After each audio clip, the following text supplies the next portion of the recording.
Welcome to Track-2, Leading Millennials and Gen Z, Moving Beyond Conventional Leadership. It is my pleasure to invite Dr. Raminder Kalra, Vice President, Delhi Chapter ANEI, to take us through Track-2 sessions. The stage is all yours, ma'am.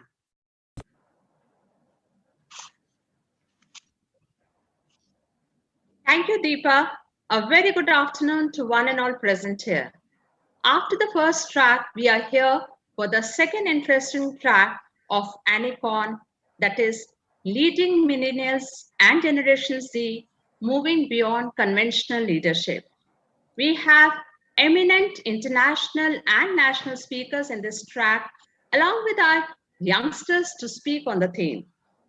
First of all, I would like to call upon Dr. Usha Banerjee, a dynamic nursing leader and founder EC member of ANEI, to introduce the theme for this track. Over to you, Dr. Usha Banerjee. Namaste, greetings, good afternoon. It's a joyous moment for all of us here today. This day will go down into the memoirs of our life. ANEI has come alive. Dreams have turned into reality, passion into action.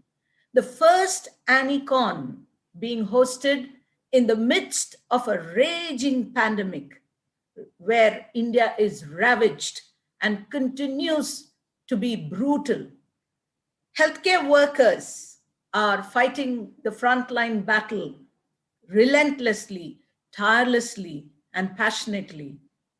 And I'm glad that the spotlight has turned onto the nurses. Nurses today, along with the other healthcare workers, have entered into the hearts of the citizens, the soul of the nation, and nurses have risen to the call of their duty and have become true Indians.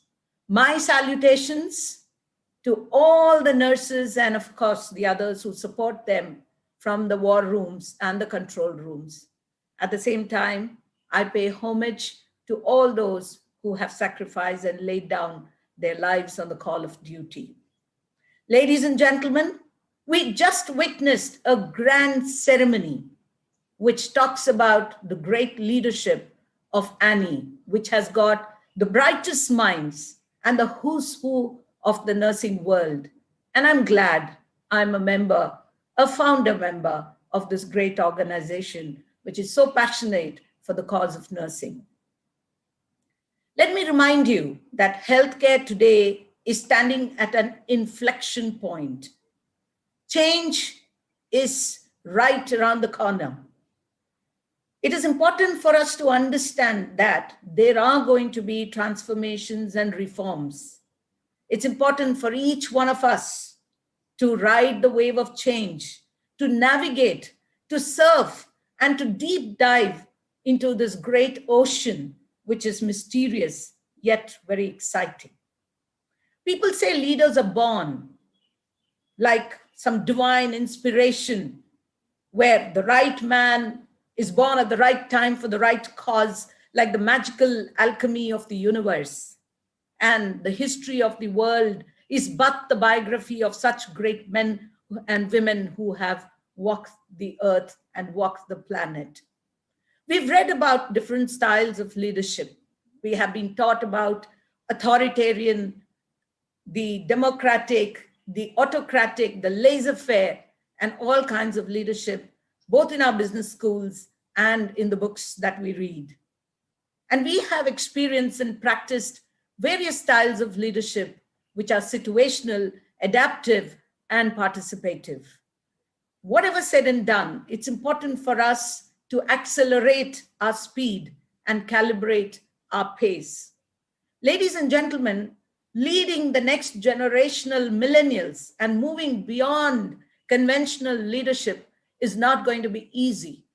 Today's tumultuous times magnify our opportunities to discover alternate possibilities. We as healthcare leaders have to move towards a pragmatic path in this radical uncertainty. All that's going to survive is steady leadership in this unsteady world. Today, we are leading a multi-generational workforce. The Generation Z, called the Zoomers, born between 1997 and 2012. Many of our young, fresh nurses belong here. They're raised as digital natives. They're focused on the essence of a person. They're funny, witty, smart, and expect a highly collaborative management relationship. Then we have the Y generation, who have been witness to the internet revolutionizing the society. They care about their performance, the quality, and they judge their managers by the content of their work. They in turn want to be judged not for their long hours in the office or at the shop floor or in the wards, but for their results. Generation X, 1965 to 1980, squeezed between the baby boomers and the millennials, who are self-reliant and hardworking, fiscally responsible, who need greater physical and psychological space. And I'm glad I belong here. I prefer less supervision and greater autonomy when it comes to completing my task as a leadership role. Then we have the baby boomers, who are born between 1946 and 1964. And I know many of them are seated in this event today, who have such strong work ethic and are goal-centric, hardworking, and value face-to-face interaction and formalized structured environment. And we saw a couple of silent generation who were born between 1928 and 1945, where our parents and grandparents belong. Hard workers with strong core values, lifetime experience. These are the architects of laying a great foundation for nursing. And I revere the silent generation and the baby boomers. I learn from them, and let's learn from their knowledge and experience. So the makeup of the global workforce is undergoing a seismic shift. In a few years, we will have millennials who will account for nearly half the employees in the world. This shift may sound daunting, as generational diversity will become part of our work, beliefs, expectations, and the challenges we as nursing leaders will face. Today, ladies and gentlemen, millennials are taking over. The generation is shaking up our workplace. We as leaders feel that millennials are often considered to have an inflated sense of their own uniqueness and unwarranted sense of entitlement. We sometimes call them the snowflake generation and the me generation. But trust me, these are people who will breathe life into the organization. These are people who will contribute to the future of the organization. They view work as a key part of their life, not as a separate entity or an activity which needs to be balanced by it. The external Deloitte Global Millennial Survey said that 49% of millennials surveyed would quit their job in the next 2 years for pay, financial rewards, lack of opportunity, lack of advancement, lack of learning, and not feeling appreciated for work-life balance, or even maybe boredom and culture. So what should we do as leaders? We need to create an environment where they find work which is personally fulfilling. We need to enable them to value autonomy and flexibility, give them a sense of entitlement, a craving for praise, and an expectation that they will ascend the organizational ladder quickly. I know negotiating with millennials can be challenging. We see that back home. But remember, they are highly motivated, they're creative, and they're fast-thinking group. Millennials have grown up witnessing tremendous technological changes from the introduction of the dot-com boom, artificial intelligence, big data, cloud computing, self-driving vehicles, smartphones, smart houses, smart everything. For them, disruption has become a cliche, a buzzword that's lost its buzz. So help them along with the career path. We need to connect their work to a bigger purpose. We need to give freedom and keep an eye instead of trying too hard to get them to be loyal. We need to focus on developing and communicating the principles and the purpose of what we bring to the table. We need to drive large-scale organizational transformation by improving generational intelligence. We need to create a hybrid working environment which will create an alchemy of the baby boomers to the zoomers. It's time for us to break down these traditional, hierarchical, red tape, historical paradoxes and practice ancient spiritualism and modern materialism. Now, you might think that I'm talking Gyan. Come on, I've been on the leadership mantle for more than 2 decades. And trust me, I practice what I preach. I don't say I'm the best in the order. There are many of them who are seated here whom we would like to emulate to bring in a diverse workforce to work with us. We need to unpack diversity and create an integrative multi-level model of cross-boundary teaming. We need to bolster the legitimacy of our decisions. We might think that the younger generation is procrastinating, but actually it must be high-value time for them. It is time to forge a better bond between all the generations that make an organization. We need to practice, we need to rehearse to lead generations. Let us increase transparency. Let us change from command and control to listening and guiding and mentoring. Let us create people for the future. Let us set strategies and priorities. Let's execute a strategy to drive value. We need to manage the high performance. We need to work on our employee value proposition and employee branding. Fine-tune our inclusive hiring process, cater to different communication styles. We need to clarify and reiterate expectations. We need to make flexibility a priority. We need to accommodate diverse working styles and needs and create immense learning opportunities. It's time for us to combat bias and stereotypes and nurture an inclusive working environment. And we have to learn to lead ourselves and others. We need to foster new behaviors. Healthcare is going to be very different after this COVID. We need to streamline our capabilities and act as great change catalysts. We need to facilitate the use of technology, which will keep them interested. We need to sensitize the need for work-life balance and foster a culture that takes calculated risks, learn from our failures, promote learning agility, and use data analytics to make informed decisions. We must inspire and motivate our workforce without micromanaging. Let's not have power dynamics. Let's have legitimate authority, which is earned rather than assumed. Let's embody the mission of our profession. Let's value engagement and let's reevaluate the traditional workforce and workplace and create a pursuit of happiness. Let's turn negative stereotypes into an engaging and productive environment. Dear millennials, while I have said a lot to the leaders, please understand there's a message for you too. You need to adapt to workplace realities. You need to understand that the path to job satisfaction and career advancement is not so fast and clear. You're not unicorns, and you must work hard just like everyone else and not always with immediate rewards for completing certain specific tasks. Understand the realities of the real world versus the digital world. Stay agile and learn.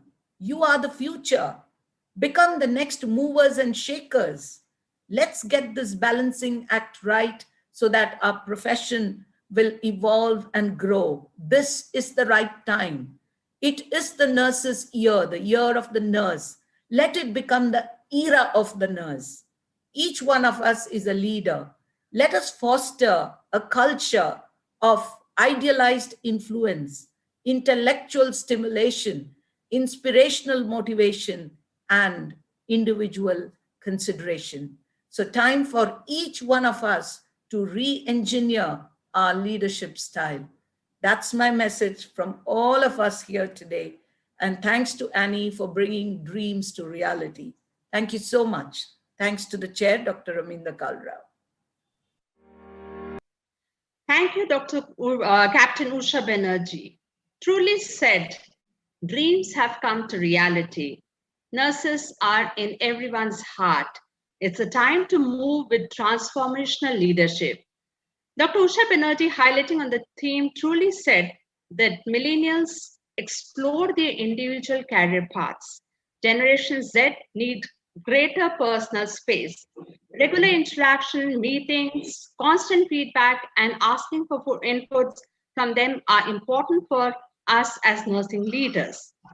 Provide the millennials with a platform for autonomy. Help them in path for growth. Create a real sense of purpose and see yourself as a coach. It's time to change the traditional hierarchical rigid leadership style and navigate the reforms. Flexibility needs to be priority, and we need to be change catalyst. Only those who adopt change will be successful leaders. And a message to millennials also to be more in touch with the reality and let it become an era of the nurse. Thank you, Captain Usha Banerjee, for highlighting the theme so well. To move on further, I feel honored to introduce our next speaker, Dr. Sharon Vasudevan, Chief Nursing and Quality Executive Healthcare Group from South Africa. Dr. Sharon is an internationally renowned nurse leader, fellow of Academy of Nurses in South Africa, awarded with NEA National Education Leadership Excellence Award, having received scholarship from Swedish International Development Agency and Fulbright Scholarship USA. Let's hear from Dr. Sharon Vasudevan speaking on international outlook on our theme and see how she feels how to lead millennials and Generation Z. Over to Dr. Sharon. Thank you to the chairperson and the committee of the Association of Nurse Executives India for inviting me to the session. This afternoon, in my slot, I'm going to be addressing leading millennials and Generation Z, moving beyond conventional leadership and international outlook. Just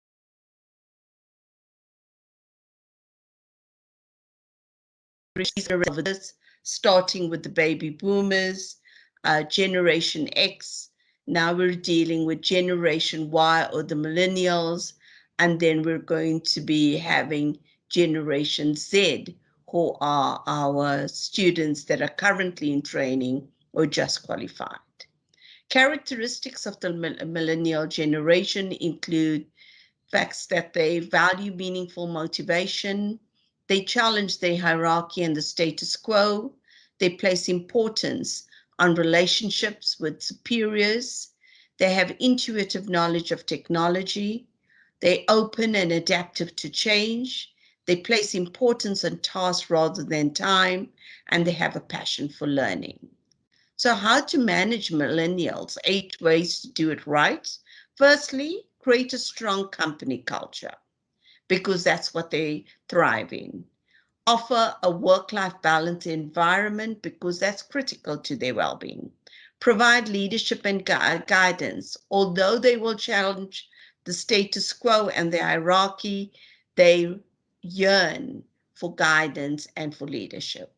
Take advantage of their tech savviness, recognize their work, craft a future that gets them excited, encourage collaboration, and allow them to be leaders. And as nurse executives, this is one of the roles we must play in finding initiatives to support the millennials.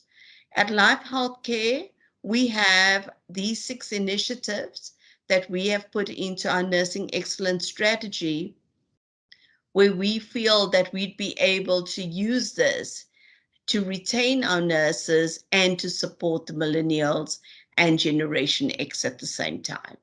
So these initiatives include education of future nurses, student leadership development, style.com, which is shadowing and training young leaders, each one teach one mentorship, nurse specialist roles, and a leadership pipeline.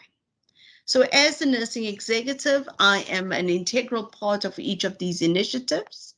So starting off with the education of future nurses, we believe that as we change from our legacy qualifications to the new qualifications, we had to determine what are the graduate attributes that we are looking for in the future nurse.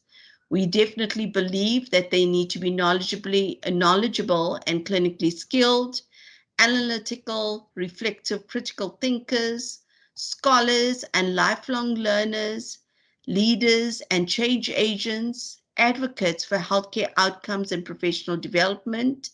They should have technical agility and they must have communication skills. And our nursing excellence strategy aims to ensure we have a smaller, dynamic, better qualified, better remunerated, professional nursing workforce delivering improved quality outcomes with improved efficiencies. We also believe that we will contribute to a student and the learning programs that will ensure that the individual is knowledgeable about a variety of strategies to learn more effectively. They will be responsible citizens.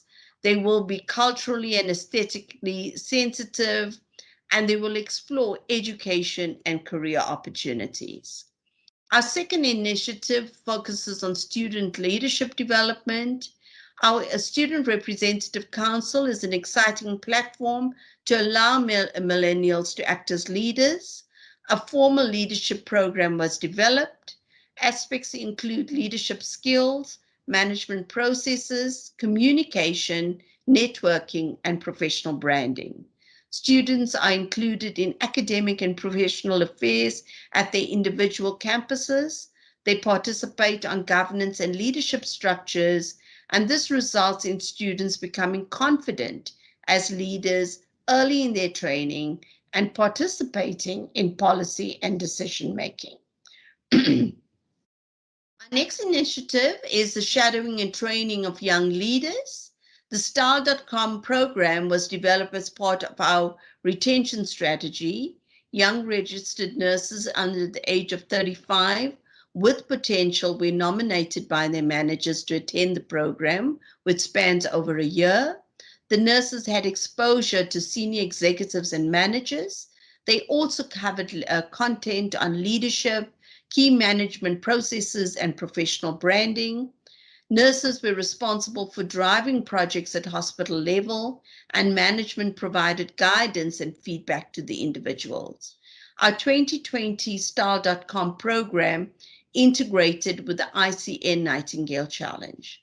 This resulted in enthusiastic young leaders who were ready for unit management positions, and this in turn improved our turnover rates. And here's a picture of me with some of our young leaders. Each one, Teach One Mentorship. We have two aspects to this program. The one is the Nightingale Project, where we were able to contract nurses, retired nurses as Nightingales, and they are there to mentor and guide our young nurses. They have flexible working hours and we remunerate them. It's a win-win project because our young nurses require guidance and the retired nurses want to give back. And there's always good feedback from our managers.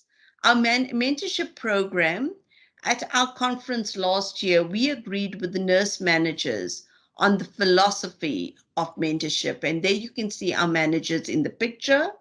Each One Teach One is creating a mentor-mentee relationship between young nurses and senior managers. Managers enjoy sharing their knowledge, and the young nurses feel acknowledged and they get exposure to various situations. It's a very good initiative to identify talents. Our nurse specialist roles, millennials want to share their knowledge and make a difference. We are embarking on a clinical career ladder for nurses.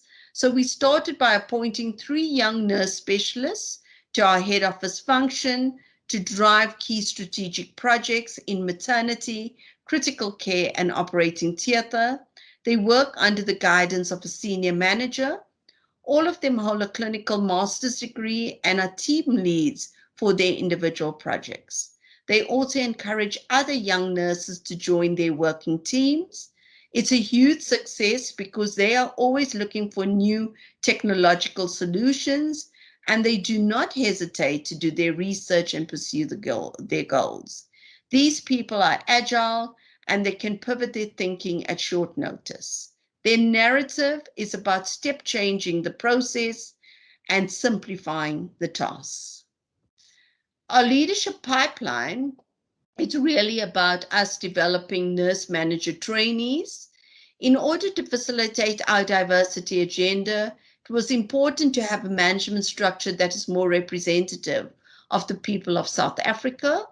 There's also a shortage of skills in some racial groups to take on management roles. So we developed a nurse manager trainee program. 3 positions were advertised, and we had a great response with 3 young managers with huge potential being appointed. They were developed on critical skills for nursing management, together with participating in various strategic positions. It was a huge success, with our candidates obtaining positions as nurse managers, and it definitely helped to build their confidence to take the lead at big hospitals.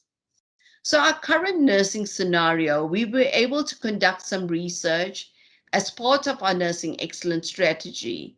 And research revealed that the current nurse as an individual is inundated with non-nursing admin, is using minimal technology, predominantly manual processes, has a varying level of training with a standard remuneration framework, does not have a clinical career pathway, is currently not empowered to the level of decision-making and authority that can be associated with the profession, and has a role that is hospice-centric in nature. So according to the time and motion studies, we want to assess how much of time nurses spend with direct patient care.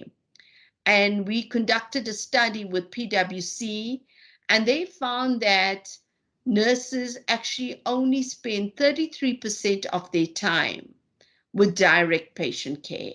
And for us, that came as a real surprise. I mean, it is not far from the international benchmark, but at the same time, we felt that we could use our nursing time better, so that they could do work that is really stimulating in the clinical area. So our future nurse prediction is really about the nurse of the future. We envisage that the nurse of the future as an individual who is technologically enabled and empowered by automated processes, has a higher level of training and responsibility, has a clear clinical career pathway, coupled with an appropriate associated remuneration and increased scope of function, works as part of the multidisciplinary team, rendering superior service across the continuum of patient care as compared to the current nursing practices, and requires employee wellness interventions to ensure holistic well-being of the workforce. So in conclusion, the roadmap to the future management of millennials includes education, because they are passionate about learning and they are lifelong learners; technology and automation, because they are tech savvy and innovative individuals. They require leadership, guidance, and mentorship. They need to find their purpose in the workplace because that drives their passion and motivation. They require meaningful work because they want to make a difference. And work-life balance is important to them because it matters. Thank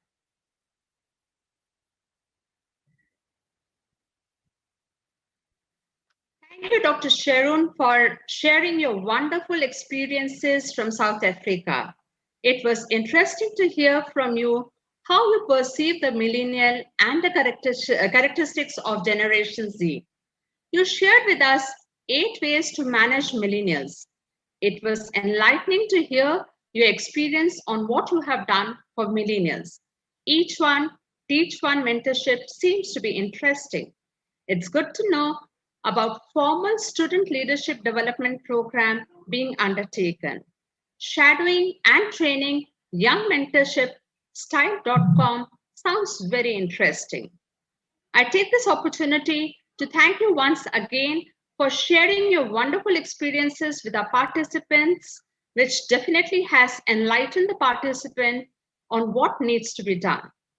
And before I say thank you to Dr. Sharon, I must say to the delegates, if you have any questions from any of the delegates, from any of the speakers, please put up in the chat box. They will all be taken up. Now, we move on to our next speaker, Dr. Lydia Albu-Kirikou. Dr. Lydia graduated from College of Nursing AFMC Pune.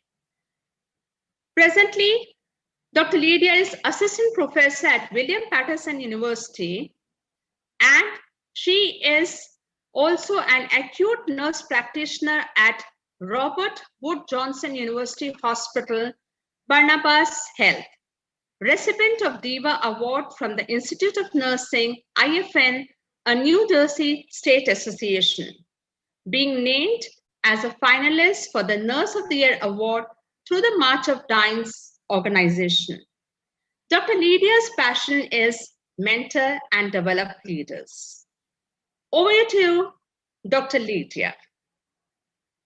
Hello, fellow Indian nurses, nurse leaders, and executive board members of the Association of Nurse Executives of India.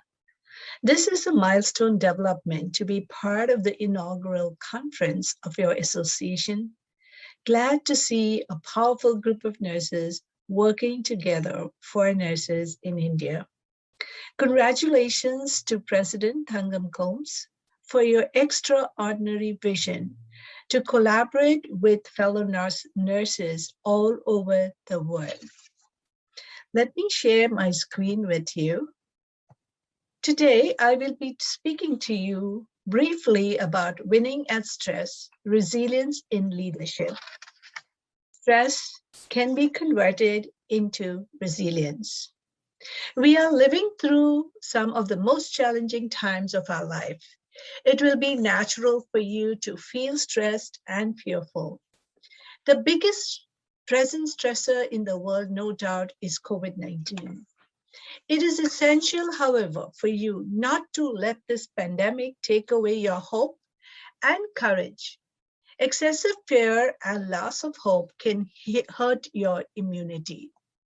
I sincerely hope it leaves us soon so we can focus on our more routine stressors such as work.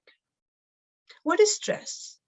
Stress is a struggle with what is and what was and what we have. Excessive competition and performance pressures can take away joy and create stress. Look at the images on this slide. To the right, you have a woman very stressful, and to the left, you have a man who is trying to fish. Well, fishing is a form of de-stressing. However, studies have shown that fishing or fishermen are very stressed because they have to have a good catch to earn their living. So what are the different types of stress that we are going to talk about today? We have good stress. Examples of good stress is vacations are good stress. A good job appointment is good stress. New baby in the home is good stress. New relationships is a good stress. So what is bad stress? When you lose a wallet, you could be under bad stress. You lose a job, you could be under bad stress. You lose a loved one, you could be under bad stress. What is ugly stress? When you're diagnosed or your loved ones are diagnosed with a terminal illness such as cancer is ugly stress. So now let us look at stress and resilience at work. There is a paradigm shift between psychosocial demands and business norms, causing moral stress among administrators and employees. The workplace has become very fast-paced and very demanding, both for the nurses and the administrators. You will see that as an administrator or as a nurse executive, you will have lots of emails that you need to go through. Sometimes there may be a loss of autonomy. You may have to constantly walk into your CMO's office to get approvals. There may be regulatory burdens that you are facing. Time is a big constraint because you have to do so much in a very little point of time. So how do we optimize this stress with organizational solutions? The first and foremost thing is to identify what the stresses are.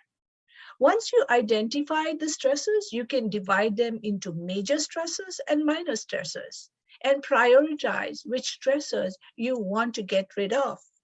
That is the step where you will start eliminating the most stressful situations that you can avoid. The last thing is you need to manage your stress. Stress can be managed by a very simple process, which is known as resilience.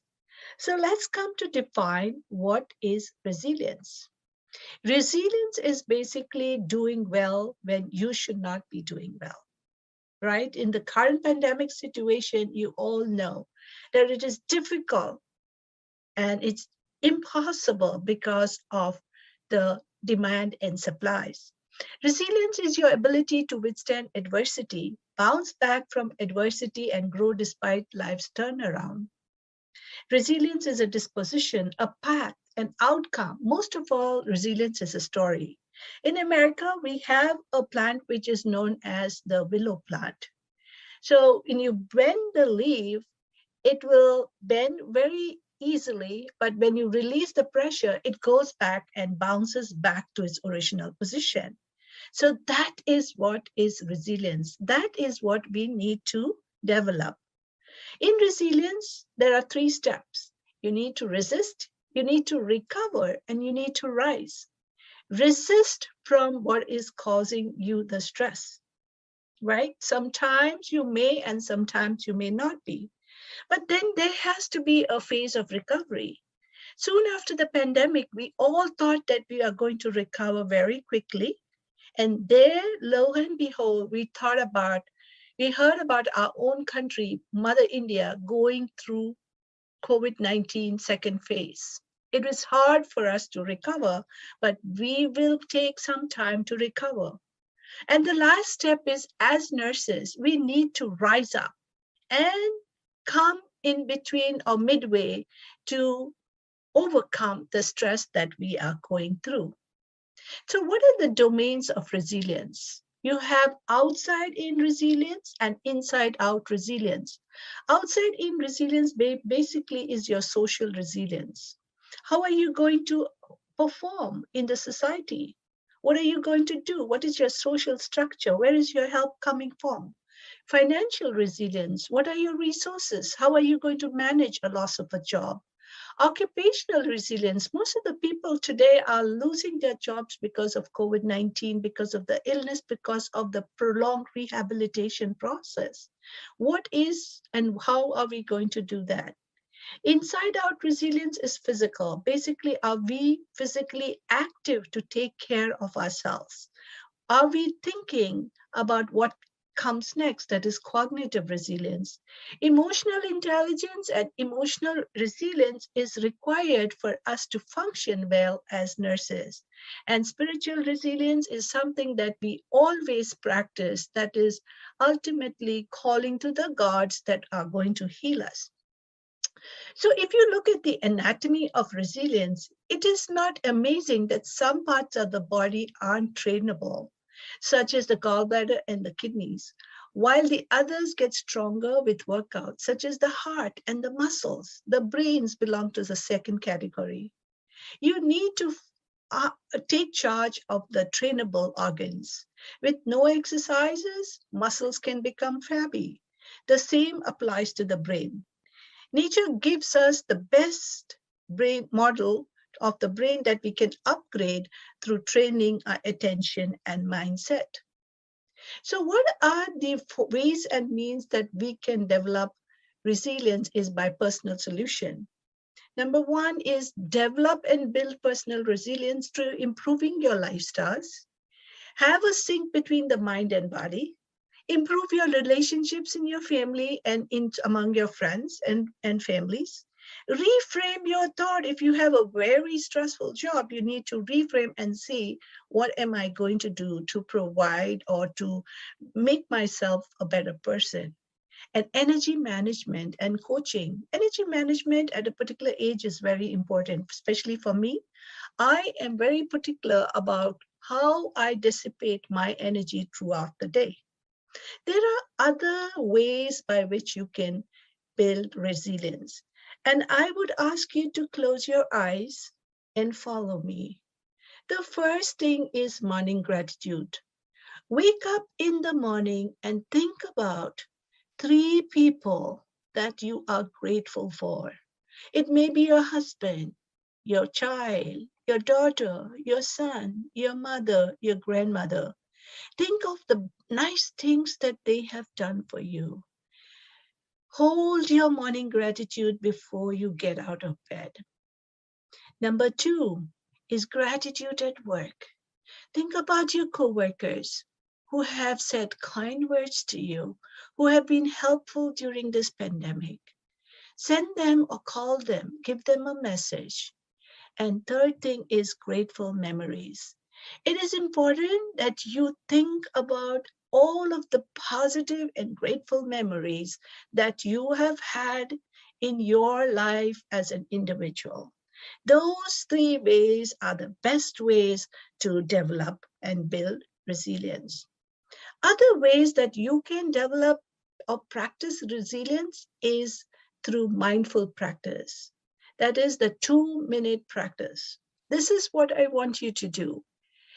In a day, pick up 2 minutes, maybe every 3 hours, and concentrate on what you need to do. Tell yourself, I am not going to be distracted, but I'm making a cup of tea. I'm going to make this cup of tea, sit and drink this cup of tea. That is your 2 minutes practice. Go and hug your child for 2 minutes. Hug your family members for 2 minutes. That will help you to develop your resilience. Schedule worry time. You can't be worried throughout the day. If you have a condition where it is causing you worry, schedule worry time. So in the morning, in the afternoon, and in the evening, think about that situation and ask the God that you serve to help you during that time. Create kindness around you. It's very important to be kind and thankful and grateful for what each one of us receives. So if you practice these small things, this will help you to develop resilience. How resilient are you? The best way to understand resilience is through stories. Find meaning in the broken paths. What happened? What did you do? What did you do to overcome the situation? Write down your stories or speak up your stories to your friends, your families, and your co-workers. So when I am talking about resilience, I would like to conclude by saying that in the current situation, how do you meet resilience is the first thing is follow the WHO guidelines for hand washing, social distancing, and mask wearing. Inform all members of the public that this is the most important thing to decrease the infection rate. Help as many as you can through this crisis and build your own immune resilience by taking some vitamins, doing some exercises, going for some work. It is a stressful moment, but you as nurses need to build resilience. So I would like to conclude by saying, every time you smile at someone, it is an action of love, a gift to that person, a beautiful thing. It's not how much we do it, it is how much love we put in doing it. So as nurses, I would like you to say, as you take care of these patients, hold their hands, whisper some love, talk to them, and tell them things that will help them to be grateful and things that will help them to recover. Thank you so much for giving me this opportunity to share with you. I want to thank your leaders. I know the period was very short, but I tried my best to speak to you about how you as nurses have to build up your resilience during this pandemic COVID-19 situation. Thank you.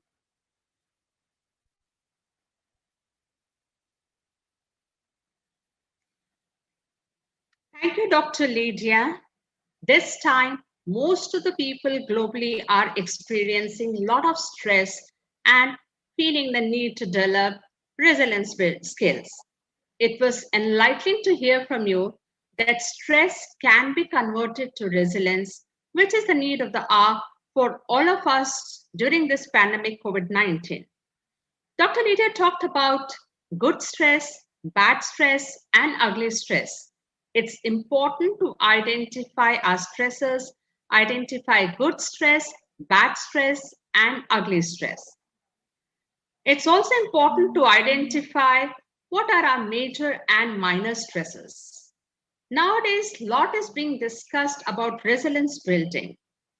You have beautifully discussed about 3 R's that are 3 steps to build up resilience: resist, recover, and rise. It's important to understand gratitude as a way of building resilience. Thank you, Dr. Lydia, for such an enlightening session. For the information of all our delegates, I would like to inform you that in case you have any questions which you'd like to ask to any of our eminent speakers, they're all with us. You have to, if you are viewing on the full screen, exit from full screen, go to the auditorium mode. On the bottom right, you have a pop-up for question and answer. Click on that, type your question and submit. All our speakers will be very happy to take your questions. To move on further, we have heard from a lot of expert senior nursing personnel, but it is also the time that we must hear from the perspective of our young blooming nurses. Let's go over to nursing cadet Rabiya from College of Nursing, Army Hospital, RNR, Delhi. Let's hear what Rabiya, as a young nursing student, wants to say on our theme, Leading Millennial and Generation Z, Moving Beyond Conventional Leadership. Over to you, Rabiya. Greetings of the day, everyone. I am Nursing Cadet Rabiya from College of Nursing, Army Hospital, Research and Referral, Delhi, Capt. And it's such a pleasure for me to be here today. Well, I'm here to talk about leading us, the very we, the millennials and the Generation Z. So please lend me your ears for a few minutes because I'm sure I'll change your perspective of leading us for sure. The greatest leader is not necessarily the one who does great things. They are the ones who get the people to do the greatest things. Setting up goals, showing people the direction, and making heart-touching speeches. This is what conventional leadership sounds like. To some people, this may sound like an appropriate description of a good leader. But for the smart millennials and the even smarter Generation Z, being good is not really just good enough. And that's why I'm here to talk about moving beyond conventional leadership. And I'll be emphasizing on how to lead the millennials and the Generation Z. But before I begin discussing how to lead them to, it is important to first know where to lead them to. Choosing a destination must come before choosing the path to follow. If you ask me what that destination is, my answer would be a better world and definitely a smarter world. A world where there is inclusivity for all genders, races, and religions. A world where there is no longer any hunger, violence, and of course, diseases. This new generation of tech-savvy, fast-moving, and uniquely talented individuals have very strong opinions and they care about issues, the older people don't even bother to listen. But recently, INSEAD, the best business school in the world, conducted a research on us youngsters and discovered a big problem with us. They asked us a simple question. What is the one word you would use to describe yourself? And do you know what we said? Well, yes, being lazy. And now I'm going to say something that might really shock you. But I think that it's good that we are lazy. Lazy people, they always look for an easy way out.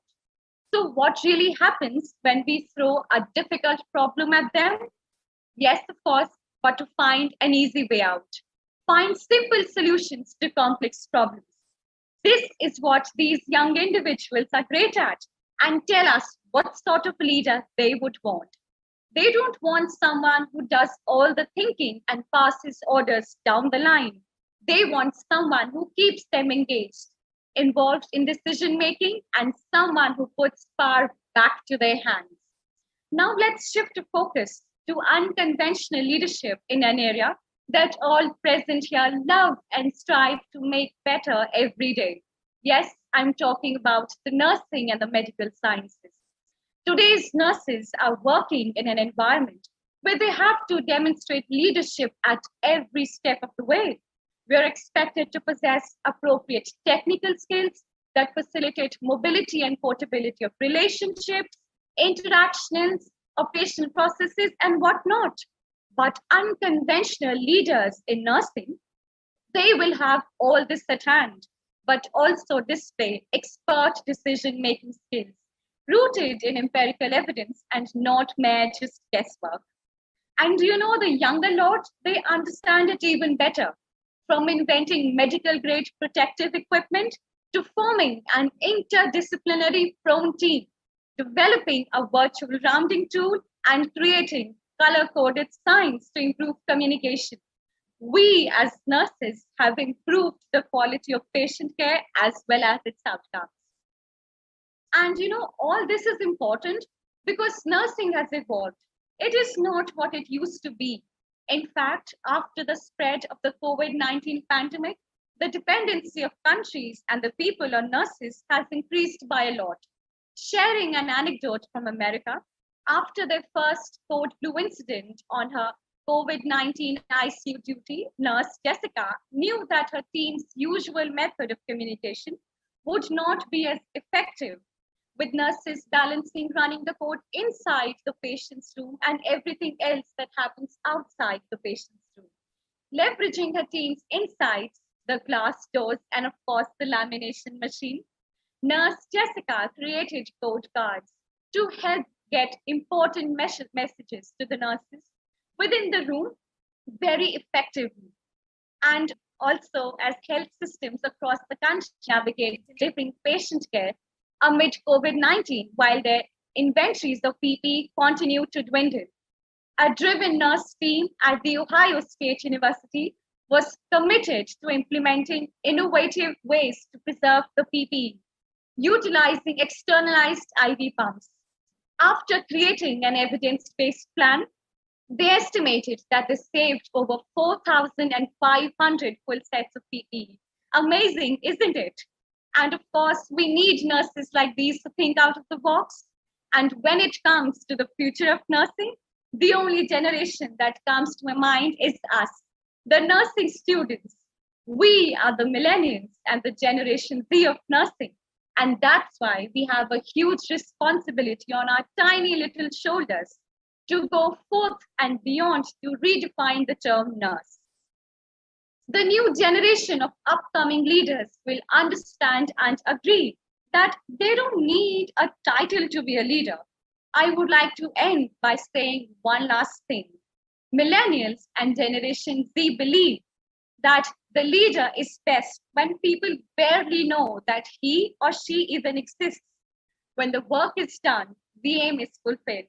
People will say that we did it ourselves. Always remember the difference between a boss and a leader. A boss says, go get the work done. And a leader says, let's do it ourselves. Thank you so much for hearing me out today. And of course, our traditional way of saying a goodbye.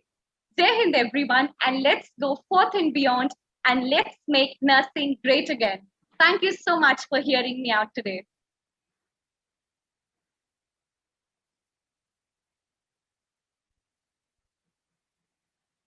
Thank you, Rabiya. It was indeed interesting to hear from you, our young nursing cadet, Rabiya.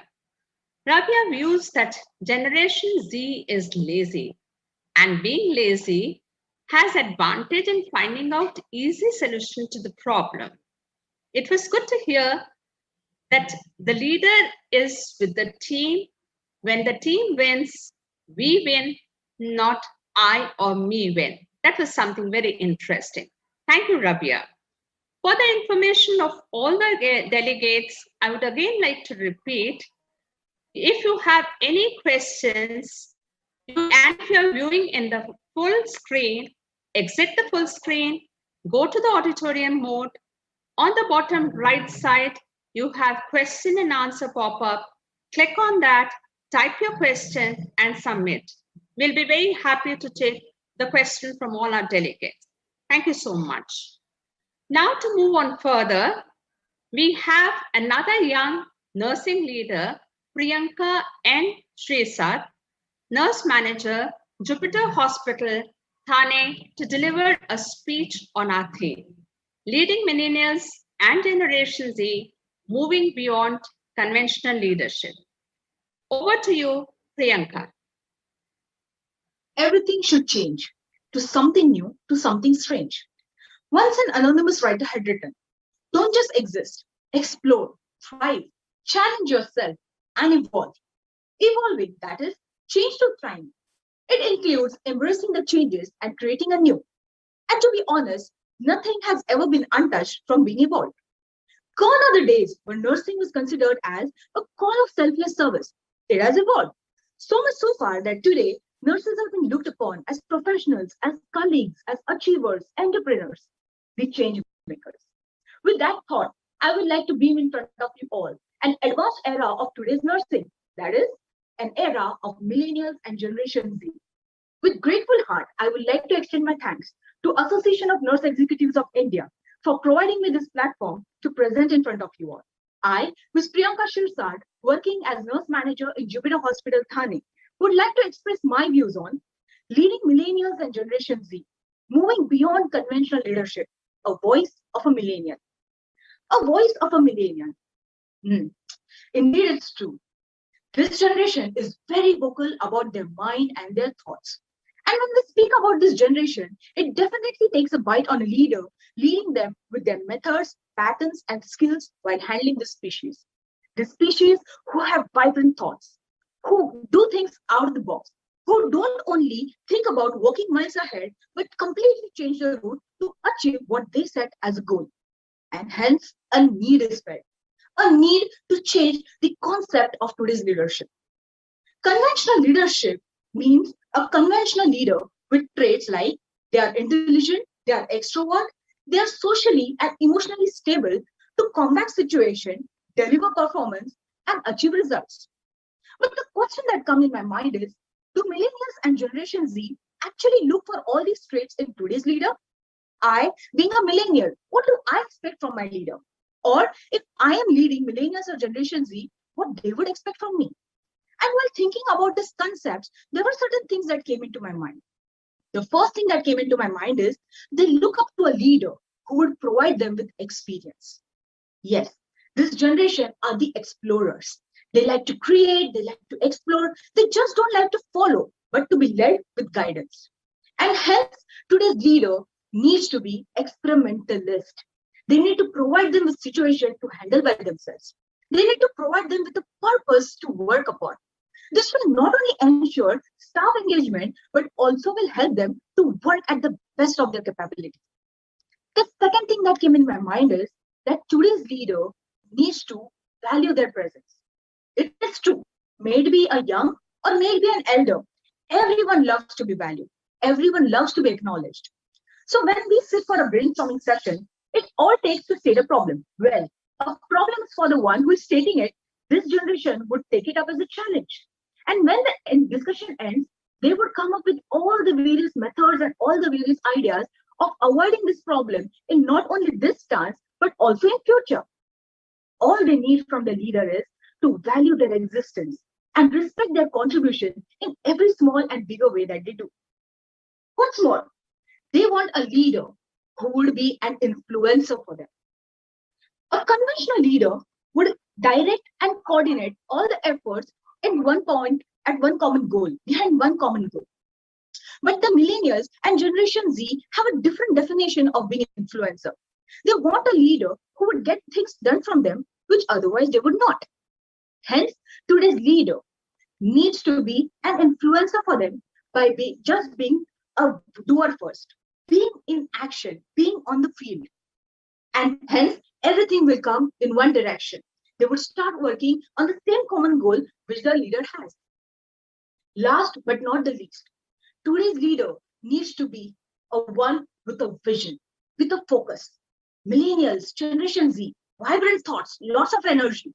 And this energy needs to be directed at one common goal, behind one common point. And hence, today's leader needs to work with an aim along with the courage. Courage to accept the change, courage to exhibit the change and make a change.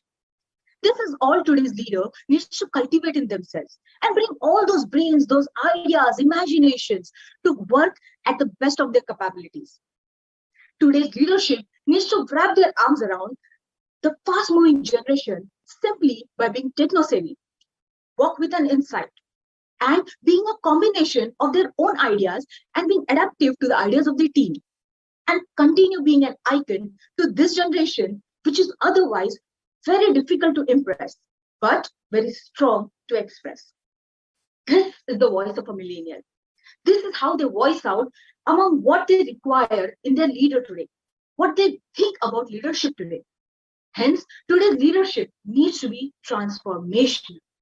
It needs to be visible. They need to see the leader doing things first.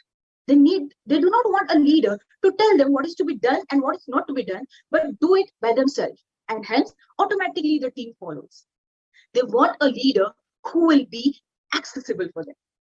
And last but not the least, they want a leader who will be an influencer for them. And when they see all these virtues in their leader today, they're definitely looking at a redefined leadership. Thank you.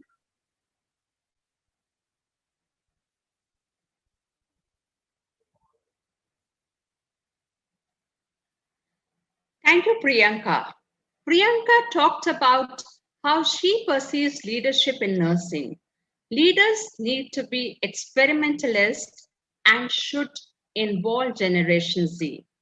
It's important to give value and respect to the team members. Our millennials and Generation Z are full of energy, which needs to be directed. They have a lot of courage, and we need to utilize all their potential so that they grow up as beautiful, smart, hardworking nurses with a lot of leadership skill. Thank you, Priyanka. It was fantastic to hear from all eminent, experienced, as well as young speakers. I'm sure that all the delegates have enjoyed each session, and we are waiting to have the question answers coming up. And by the time you write your question answers, we will overview Dr. Reddy's message and dance performance by our young nurses. And after the videos, we'll be taking up all your questions. Thank you. I think with the Dr. Reddy's message and seeing our young nurses dancing, we have been refreshed.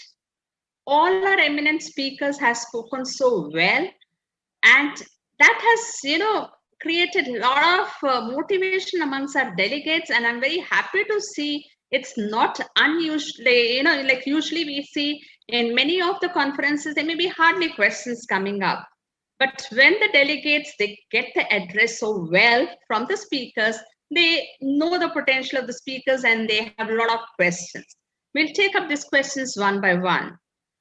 First of all, there is a question specifically written for Captain Dr. Usha Banerjee. The question is, who has the responsibility to adapt? Nurse leader or young nurses? Do you think we have enough role models for young nurses in India? Captain Dr. Usha Banerjee, please. Oh, well, at the outset, I can't stop looking at Rabiya. I've been glued to this lens and I've been admiring her. And I'm pretty nostalgic, taken back to my young cadet days. I had a little shorter hair than what she sports. So somewhere I think if I look back at my frame, I look exactly like her. And look at Dr. Lydia, who's from the same institution, who's walked ahead of us. I think 3 generations sitting here together on this platform. What a collaboration, what an amalgamation of talent. And of course, the other members on the screen, Priyanka, Dr. Raminder, and Dr. Sharon. I think if you ask me, adaptation is for everyone. It's for the younger generation. It is for the leadership. It is for every member who comes to work. Everybody has to adapt. Everybody has to change. Everybody has to contribute. Every single person is different. And that difference is what makes teams. And for me, I've had a glorious stint in my career, and it's a meteoric rise. And where does it begin? I love to tell my story, and I sound pompous. I will. I want to. I want to be emulated. I lead one of the largest contingent in this country. So why not? And of course, for others, there's so much that you will learn from others who have been here today for you to go forward. So what makes that adaptation happen? It begins in your institution. And I admire my institution, my alma mater, that has laid a great foundation. It has given me clinical competence which is unmatched. I can recall that I've worked in every single specialty. And that's what makes me qualified to sit on this chair today. My institution taught me leadership. It taught me the art and science of life. It gave me life skills, which drives me to do much more than the call of my duty. And I have adapted as I went along. And I think I am a strong advocate for adaptation and change. When everyone comes along, one must remember that every day is different. Now I am getting ready to adapt to the change that stares at me post the pandemic. Last 1 year has been adaptation galore. We've done things which we never did ever before. So if you ask me, is it that the leaders have to adapt to the younger generation? Yes. We cannot keep on harping on our glory that we generation were like this, we did that, we were loyal, we worked harder than the generation today. Well, that was our times. Today's times are different, and I think both Priyanka and Rabiya have narrated that so very beautifully. I said that in my speech too. What might look as procrastination might be value time. They recreate by lazing around. We recreate by walking around and doing much more than we are supposed to be doing or asked to be done. People ask us, why do you guys not chill? What's the problem? Why are you always working? And we work hard. I think for us, we have to work smart. That's the adaptation we need to do. I still find it so easy to lead a large contingent of millennials at work, whereas I find it so hard to manage my one millennial at home. So, should I not adapt to the change?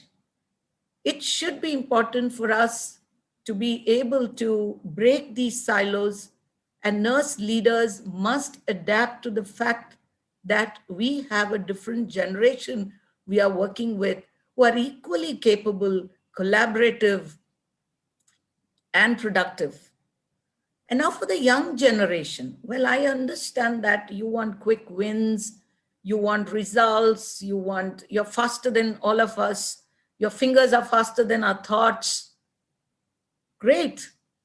But I think it is for the millennials to adapt to the fact that people who come here to lead you have toiled their way ahead. I'm telling you, especially in the Indian context, it's not been easy to be inclusive, to break silos, break traditions, break hierarchies. Healthcare has always been very patriarchal.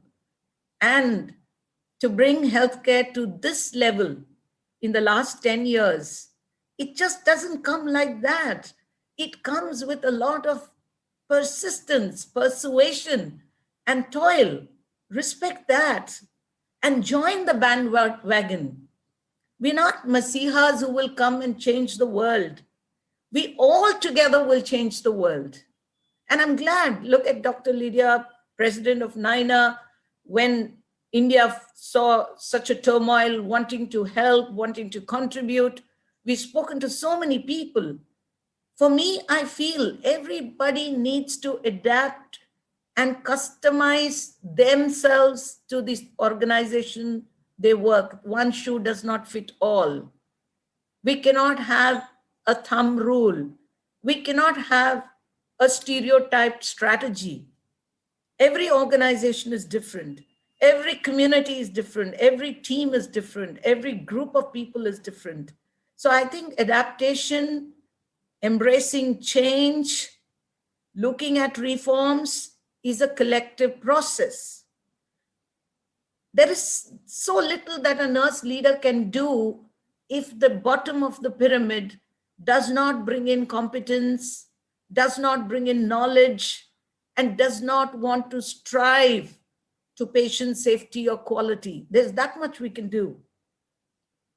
So I think it's a beautiful journey. It's a collective journey. All of us need to walk along this. And trust me, as I said, we are poised at the right time to make a big difference to the world, and especially to this country. So we will adapt to you. I say this. I do this. Trust me, I'm loved among the youngsters. I could sit on the floor with them, walk in, no formalities, open door policy. People ask, leave on WhatsApp. People tell me everything on WhatsApp. They publicly criticize me on public forums. They compliment me on public forums. I'm game. I'm good. I'm good. But what do I want in return? I want competence, knowledge, recognition, and we will work together. And let's let the ego in the ego. No E, then we go. So for me, I just say, manzil se keh do, abhi pahuncha nahi hu main. Mushkile zarur hai, magar thera nahi hu main. That's the answer to my question. I hope I've answered that. Thank you, Dr. Usha Banerjee. I think it has been beautifully answered, elaborately, and you have talked about how you as a nursing leader, being a dynamic person, is adapting to the needs, according to the needs of the youngsters. That's wonderful to know. We have another question from Neetu. What will be the major aspects to monitor and motivate the star values of the team for better performance with transformational leaders? Can we have Dr. Lydia answering this question, please? I'll repeat. What will be major aspects to monitor and motivate the star values of the team for better performance with transformation leadership? Hi, thank you. Thank you so much. Being a faculty and being in practice with both, I have been for 3 decades in the United States, for a decade over, and 2 decades in India. It's fantastic to see the difference of how we tailor the needs of the millennium and the Z generation, and call it, the millennium generation. We need to be sensitive to the millennium generation of nurses who are entering into the profession. The greatest asset for them is to be recognized, because recognition actually makes people very happy. Recognition actually also brings values. It brings a chain of values into anybody's life. Even if you get a small piece of a chocolate on your desk, sometimes when you do clinicals, you will find there are some of the nurses distribute a small candy at the end, almost close to the end of shift. It's some sort of it's like a bait. Like you start saying, oh, I got something. And everybody opens it out and they are so happy, although it's a small little Hershey's Kisses, right? So to me, the millennium generation always looks for recognition. And they want to know, what am I going to get at the end of it all? If you really look at the millennium generation, they don't stay in a job for more than 3 years. They are transitioning from the job. Immediately after they get their degree, they get their experience, and then they do their certifications, and then they're moving forward. Whereas as the baby boomers, if you do a little analysis of the job structure of baby boomers, they have stayed in the job in the ICU for 20, 30 years. This is not going to happen with the millenniums. They are here and for now, and the loyalty is for now. It's not loyalty for the institution, but it's loyalty for themselves. And there's nothing wrong with it, because that's how they have been, they have faced the world differently than the rest of the generations have faced the world. So why not recognize the millennials? If they have done something good, you need to recognize them. As a manager, you say, well done, send a little note of appreciation to them.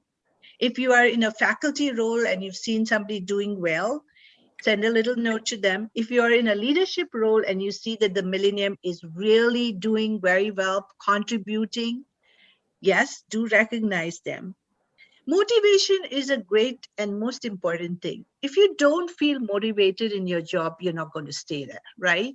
So creating motivation is within the organization. It is by the leaders. And that is what is transformational leadership. Because if I say in my time, I've heard Usha Banerjee saying the same thing. If I say in my time this happened, they're not going to listen to you because they want it now. The reality is now. Tell me what you can give me and how can you motivate me to stay in this job forever, which is not going to happen. But if they are motivated, probably you may be able to retain them, right? I was a critical care educator before I became a faculty and a nurse practitioner. And I had found it so difficult to retain my critical care nurses in the hospital.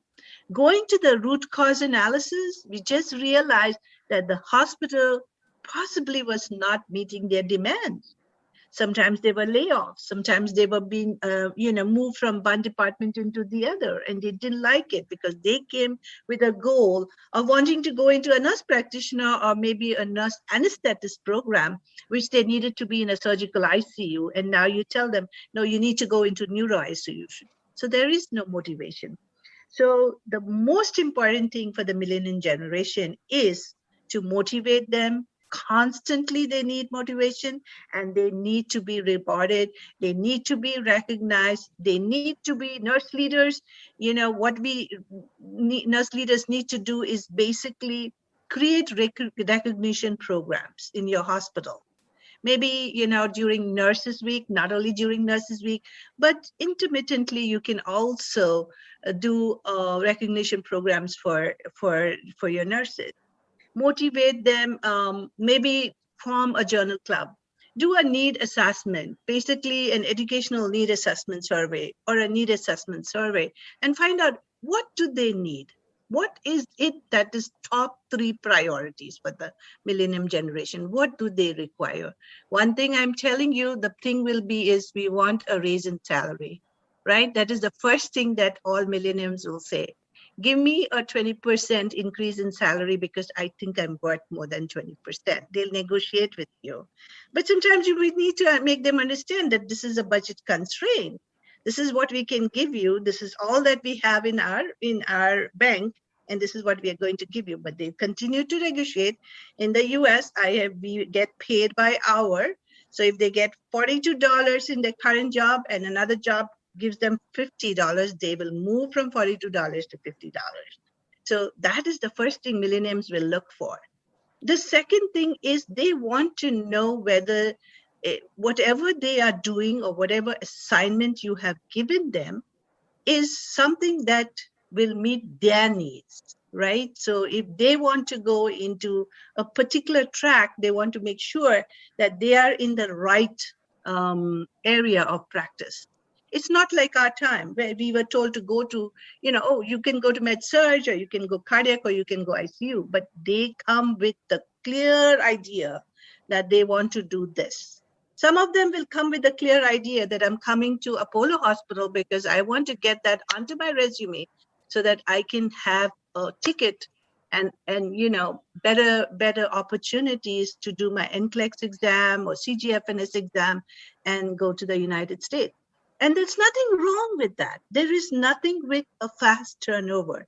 As leaders, we need to adopt, we need to adapt, and we need to be inclusive, and we need to embrace and engage.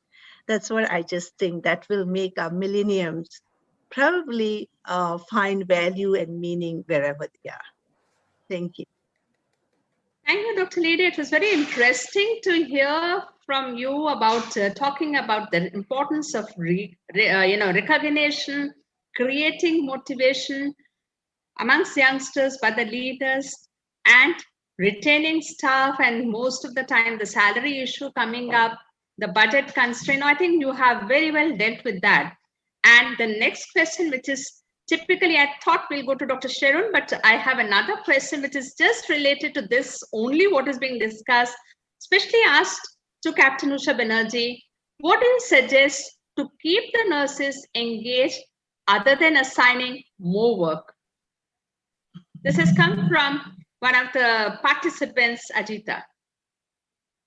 Well, I think I am quite known to bring in a lot of fun at work. I'm a person who believes you work hard, but you party harder. And I love to engage people in very many social activities. And I feel social skills are important for a profession to grow. So teaming up people to have fun, mixing around, debates, talks, conversations, hobby, talent, dramatics, dances. I think we should bring in everything into our workplace. For me, workplace is like home. I spend maximum hours here. I work a lot because you all know my profile. I look after the largest group of hospitals and I have a busy job. But trust me, I'm never lagging behind in my assignments because I've learned to delegate.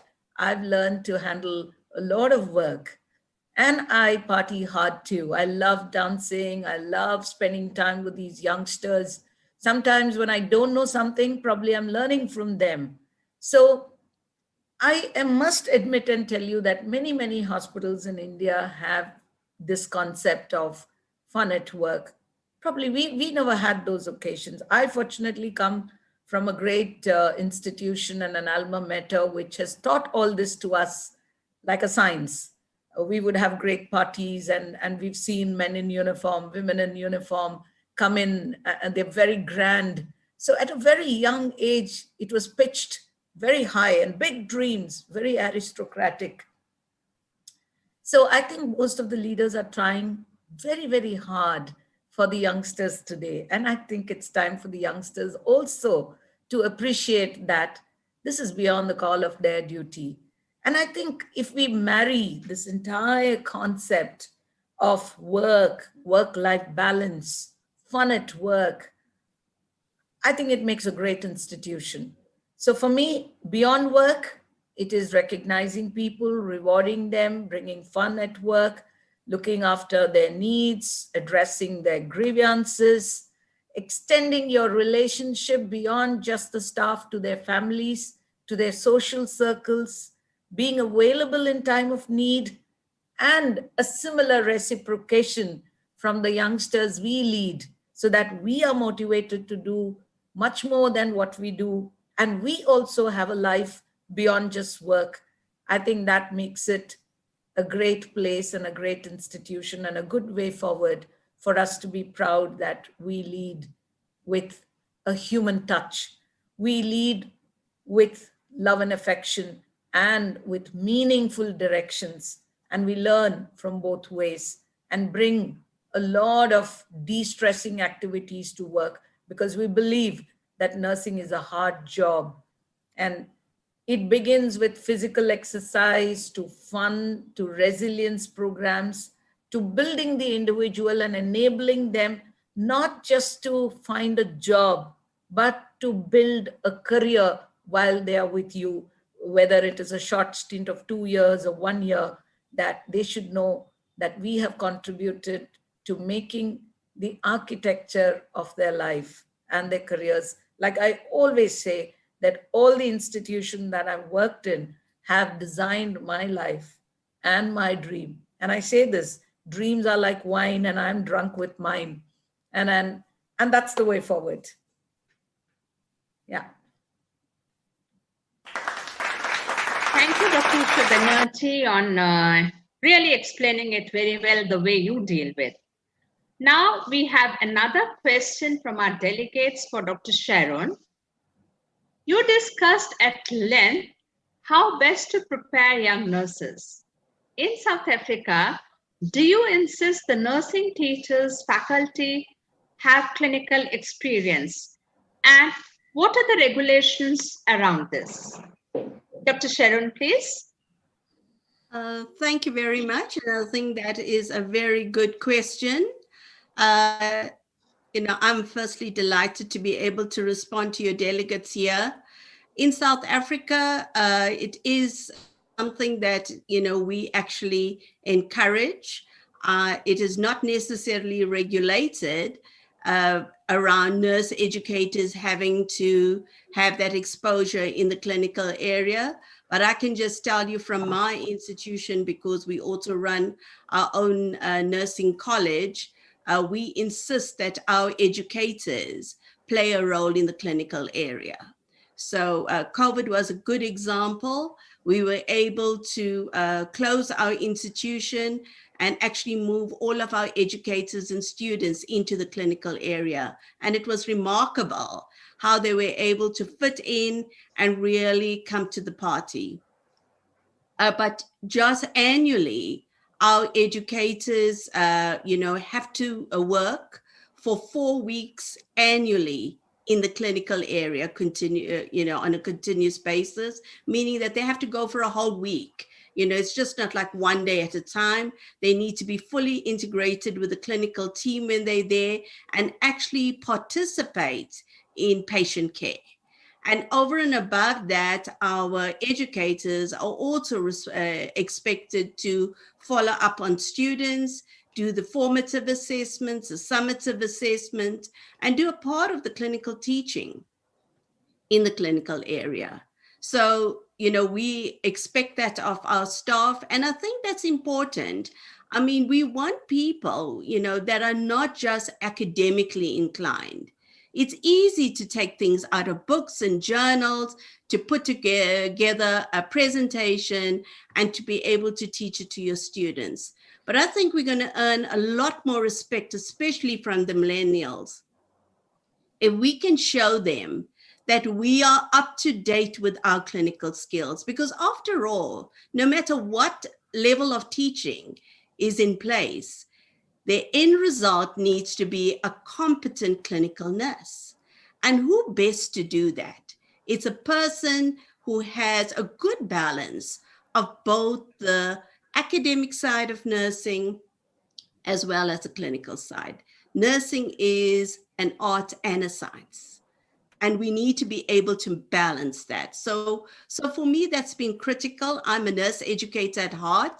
So for me, it's like something I drive personally, that I insist that our faculty is available and that we're always connecting the clinical side of our business to our education side. We make sure that we, bring it under one umbrella. We have one executive driving it, and that it actually filters down. So, the them and us, this is what the educators say, and this is what the clinicians say, is something I've worked personally on in my 11 years as the executive at Life Healthcare, to make sure that we actually bridge that gap and that we work closely with each other. I think the net result of something like that is that our students benefit. We've taken the noise out of the system of blaming the clinical nurses. The students benefit, and I think we see that coming through. So it's something we drive. I know there was a part of that question speaks to, is it regulated? And I don't know if I necessarily answered that part for you. No, I think the answer is being given, and we'll again come back to another question which is going to be there. Fine? Okay. We'll come back to you, Dr. Sharon. Thank you. I think you have very beautifully said, and I'll just like to share a word here that during this time of COVID, in Holy Family Hospital also, which has attached Holy Family College of Nursing, our faculty took the entire responsibility of managing the patients in Hotel Surya. All the shifts, everything was being managed by our faculty only. Plus, in other areas also, the faculty was working, taking patient assignment and working actively. So they were also the role models to the students, and students were also motivated, and they've all worked. Thank you so much. Now we'll go on to the next question. That is, do you think generational understanding is important in the nursing profession in taking care of patients too? This is a question asked by Viti. Can I ask Dr. Lydia to kindly answer on it? I'll just repeat the question. Do you think generational understanding is important in the nursing profession in taking care of patients also? All right, thank you. That's a very interesting question, whoever has asked that. When you graduate to be a nurse, you are then a nurse, right? So that is the thing. The end result is you go to school, you train, and then you take your board exams, and then you become a registered nurse. So you are certified as a registered nurse through your university in India. So whether generation understanding needs to take place in your position as a nurse. So nursing schools actually develop you, give you the skill sets and the competency to become nurses, right? So there is no segregation or discrimination in how you will graduate to be a nurse. The curriculum remains the same. And in America, actually, you will see that we have millennium generations coming for nursing, and we have baby boomers coming for nursing, and everybody sits in the same class, right? So there is no difference because everybody receives the same curriculum. Everybody gets the same clinical experience.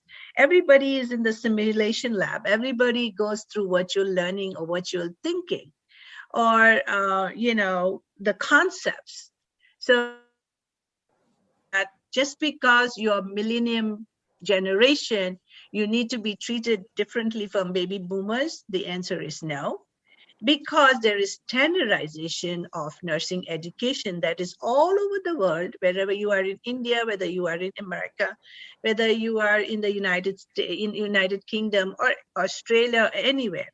So once you receive that nursing education, you are expected to take care of the patient and the assignment that you have been given to do for that particular day. Whether what type of system each country adopts may be different. Like some countries will have, assignments that are given based on, so many nurses, you take care of a district of patients, or you have assignments that are given, like you do the blood pressure, you do the temperature, you do the medication. So it depends upon the country. But should Z generations or millennium generations be different from baby boomers? Which should we give them different assignments? That is inequity, that is inequality. That means you are being not favorable towards one generation to the other. And that's not, it's a no. As a nurse manager, as a TNO of the hospital, I would say if you come into the workforce, you have to pick up the assignment that is being given to you, and you have to implement and execute the assignment. Well, you may think about the assignment in a different manner. You may be faster because you have technology skills, because you are good at the computer.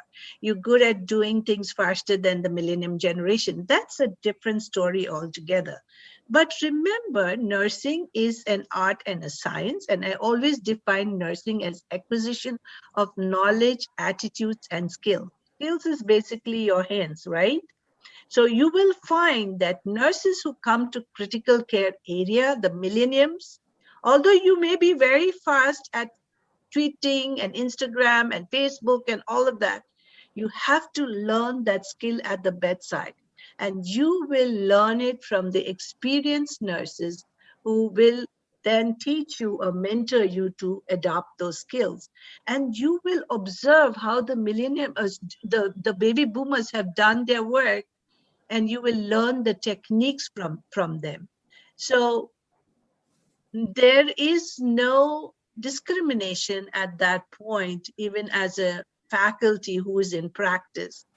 So to me, is millenniums have to learn certain things. They learn prioritization, they learn time management, which is something that they struggle with, which they will learn from senior nurses, time management. They also have to learn to adapt to meeting the needs of the patient, cultural needs of the patient. So I would say that when it comes to nursing, there should be no discrimination. There should be no inequality in the assignments just because you are a millennium. Maybe you may choose to go into an area because of what you want for your personal and professional growth, but that should not stop the nurse manager from giving you the assignment that needs to be done. Maybe because you are a millennium, you may be directly taken into a critical care unit, but when you go into the critical care unit for your assignment, you will have to do the same as any other nurse, because that's where there is equality in how the assignment is given. I also want to address one more thing about whether nurses should be practicing in clinical. There is a model which is called a faculty practice model that we have in the United States. It's not regulatory, it's not mandatory, but it is the best thing that one should do. So what I do as a faculty is I have a faculty practice. That means I practice in the clinical area as a nurse practitioner. If you're a nurse, you can practice as a nurse in the clinical area. And then this is how you'll keep current with what is happening in the clinical area and the four walls of your institution.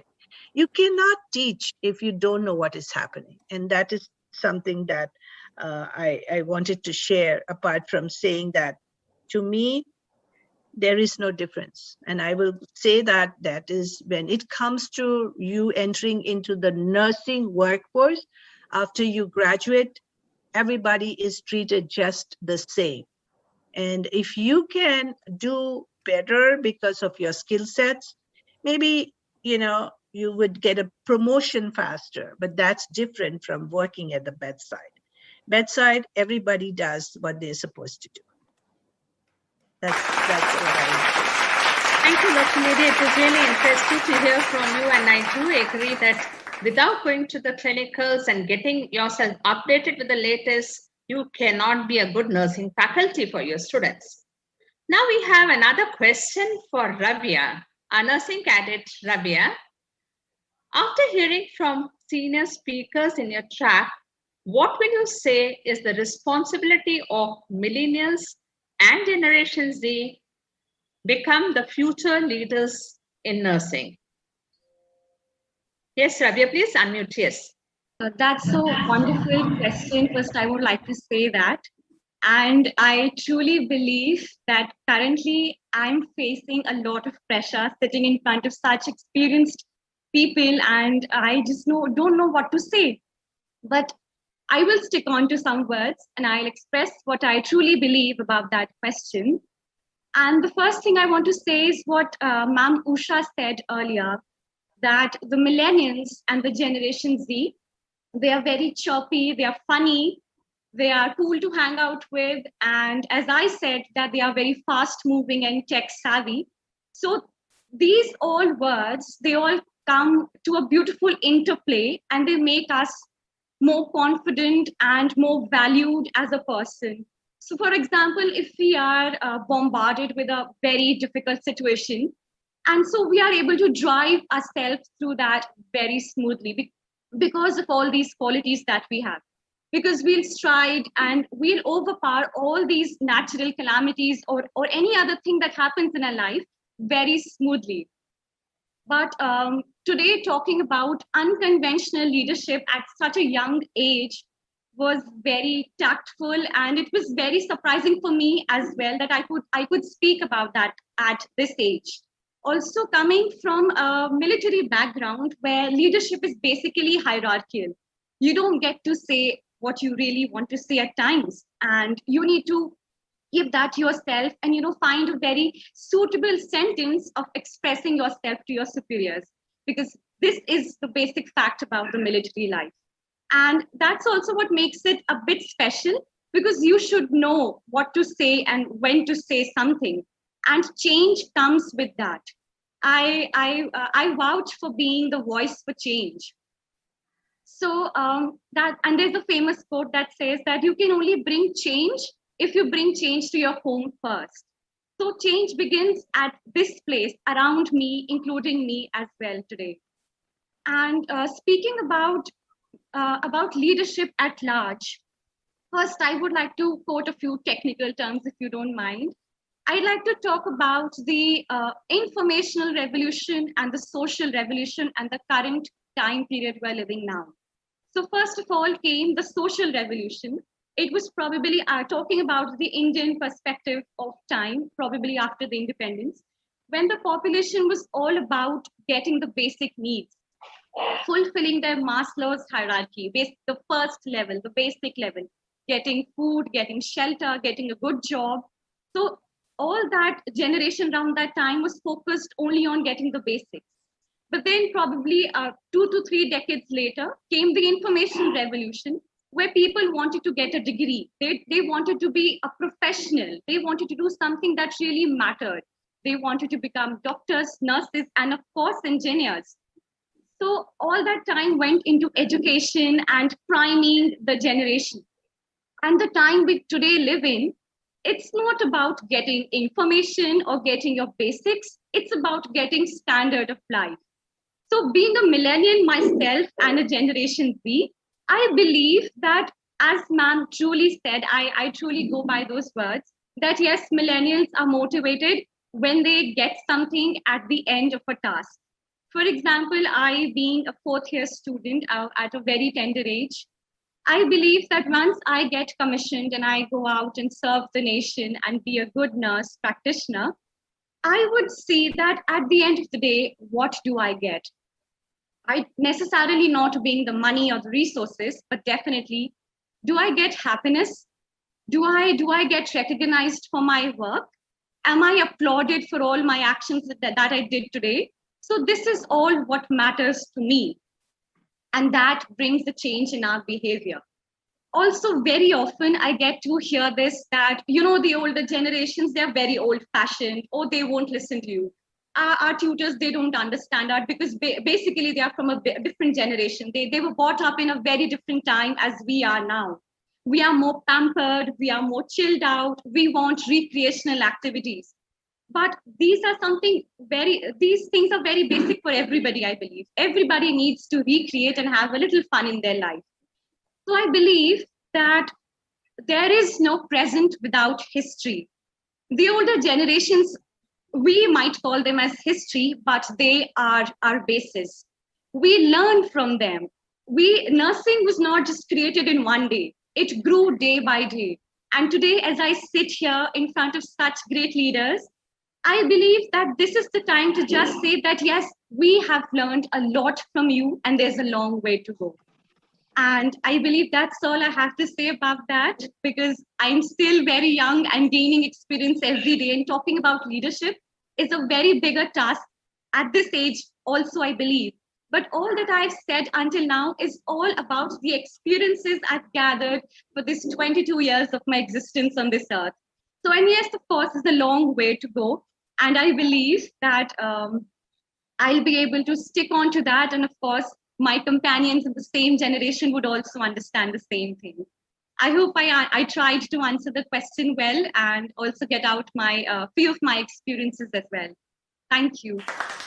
Rabiya, I really need to, we are all clapping for you with seeing such a beautiful, such beautiful words coming out of you. And we feel proud today. I can say that all ANEI executive members, every delegate here sitting must be feeling proud of you that we have got such young, smart nurses joining our profession.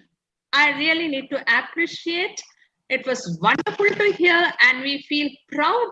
I think all of us are feeling proud to have you being selected out of all the other students and coming to talk to it. I really need to really appreciate. Thank you so much. Thank you so much. It was wonderful. Now we will move on to Priyanka. There's a question for you. Priyanka, you are a young nurse manager yourself. What do you think is one thing that your generation leaders need to improve to hold the mantle of nurses and nursing in India in the near future? Priyanka. And if you be kind enough to repeat the question, ma'am. Yeah, sure. You are a young nurse manager yourself. What do you think is one thing that your generation leader need to improve to hold the mantle of nurses and nursing in India in the near future? Thank you, ma'am. Thank you for the question. First of all, I would like to thank Annie for giving this platform to me to sit among such eminent leaders and speak in front of you all. To answer the question, yes, being a young leader, it definitely takes a lot. Basically, you have to understand the mix of the team. It is more important. And when you're leading these vibrant different thoughts together, vibrant different minds together, it definitely puts up various challenges every day. So as a manager, when I get up and I go to work and I say, oh, I know it all, there is a new challenge waiting for me. So understanding the mindsets, understanding the thinking, understanding the work pattern of your team is the biggest challenge of today's manager. Me, myself from the millennial group, and then having millennials as my team, but still there is so much of difference because I will have one perspective and my team will have another, or rather loads of different perspectives. So I need to bring all these perspectives into one line and then go ahead. So I cannot just keep on telling them, ki, do this, do that, or like this, like that. No, I need to understand how they would like to work, how they would like to handle that situation, how they would like to, look at that particular scenario. So give me an instance like, this is the need of today's leader, may it be young or may it be an elder. This is the need of the leadership today, that understanding your team, being inclusive or being flexible is what is the requirement, is the need of today's leadership. So as I lead my team, and when they have a say, like, ma'am, can we handle this situation like this? Or ma'am, can we go ahead like this? Or when I tell them, this should be the approach and this is how this particular incident needs to be handled. And when they have a particular angle to it, you need to recognize it. you need to appreciate it, and you need to include it into your ways.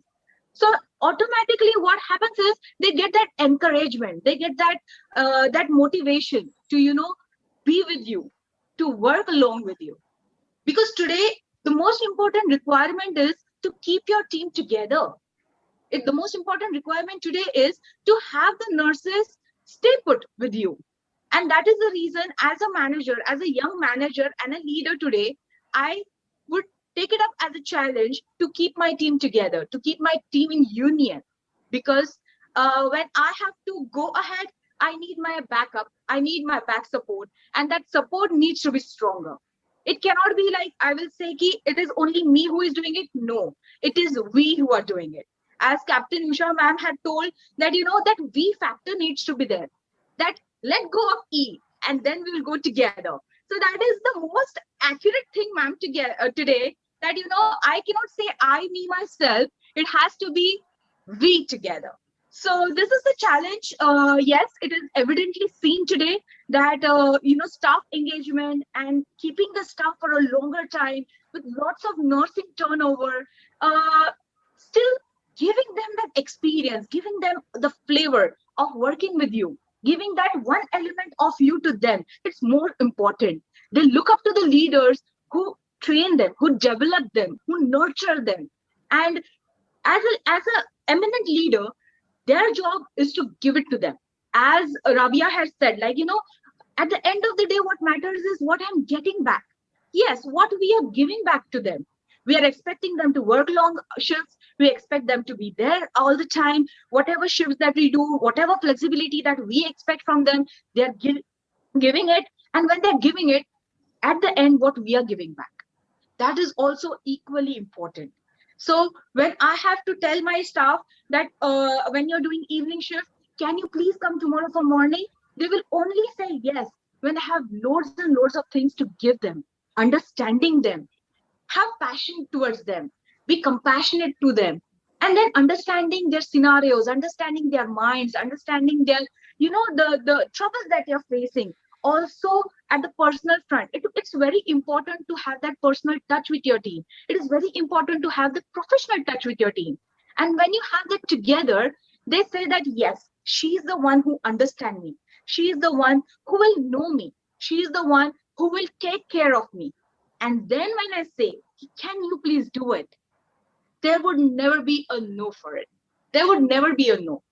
And this is what matters. The team spirit matters. The family feeling matters. So they should feel like, you know, they're not talking to a only 7-year elder leader. They would say like, you know, I'm just talking to my elder sister, or I'm just talking to my mother. And the platform which we create, the gap, what they say, generation gap, when we close the fingers and, you know, when we reduce the gap, that is what gives us a beautiful relation with your team. And I don't think so later on any challenges would come in between. The only thing that would come up is the companionship together, which is more important. I hope I have answered the question.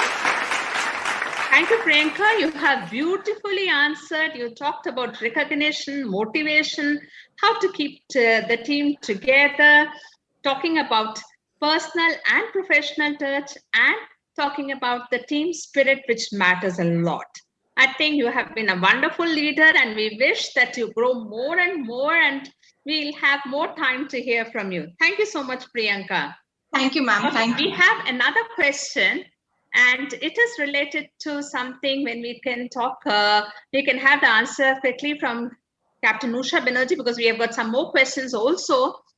The question is, in today's time, maximum number of nursing graduates prefer to become a teacher in nursing rather than a clinical nurse soon after the graduation. How to motivate these graduate nurses to take the clinical career pathway? How the government and at central or state level and other nursing bodies can play a role to motivate these nurses to take up clinical pathway? It is a question asked by Papori Pater. Please, madam. Well, that's an interesting question, and I have always been a very, very strong advocate to tell people that the higher you go into your education, There's no point in being around if your work does not touch a patient or benefit a patient. I am a classic living example. I was the principal of an institution, and I felt that we did not have a very strong academic clinical service partnership. We worked in silos. There are very few institutions that can boast of the faculty being at the front end, engaged and involved in the clinical setting. And I think that is the biggest drawback we witness in our country, because we graduate and we teach students, like Dr. Lydia said, we have a great curriculum, which is at par. It is the same thing taught everywhere. Implementation might be an issue. But we feel that these functional silos that exist does not benefit the nursing profession at large.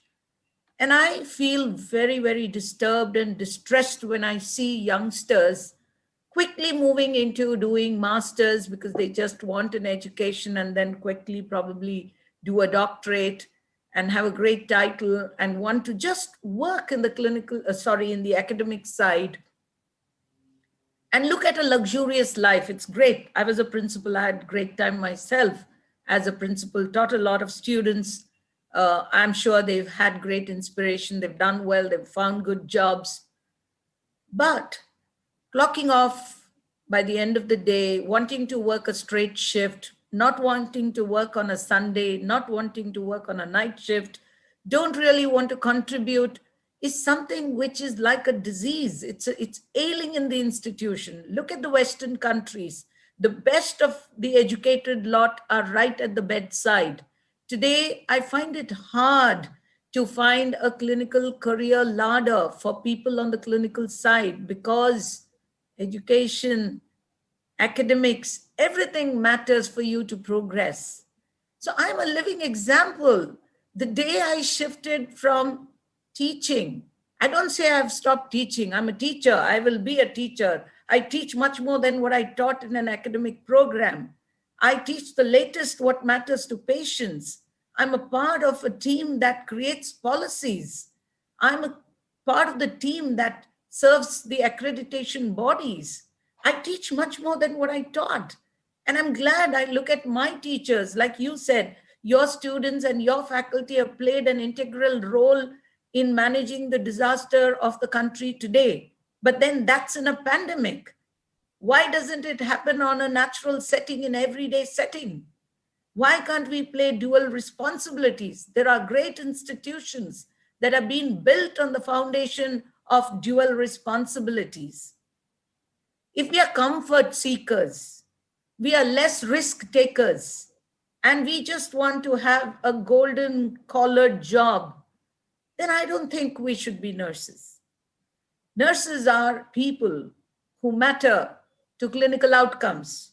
Nurses are people who matter to patient safety. Nurses are people who matter to quality, to the reputation of the institution, to the reimbursement of the institution, to humanity, to races, to genders, and today to the nurses, to the nation. And trust me, we have a long way to go in our country. Every single person matters. And the person who's had the privilege of doing a master's or doing a PhD has to be the biggest contributor. If we are going to look at working within a bubble, then I don't think we should have chosen this as our profession. And I feel every single person, while the millennials keep asking, give us this, give us that, they have to contribute. The teachers have to contribute. The hospital administrators have to contribute. The baby boomers have to contribute. So I don't think there should be any regulation or authority. It should be an inspiration. It should be an idealized influence that you want to do. And I think the opportunities are immense. It's a borderless world with boundless opportunities. So all the masters sitting here in this country, come into the clinical field, let us grow. And then you see, once knowledge, skills, and competence comes to the bedside, Indian nursing will have a different dimension. There will be a paradigm shift in the way Indian nurses are looked upon.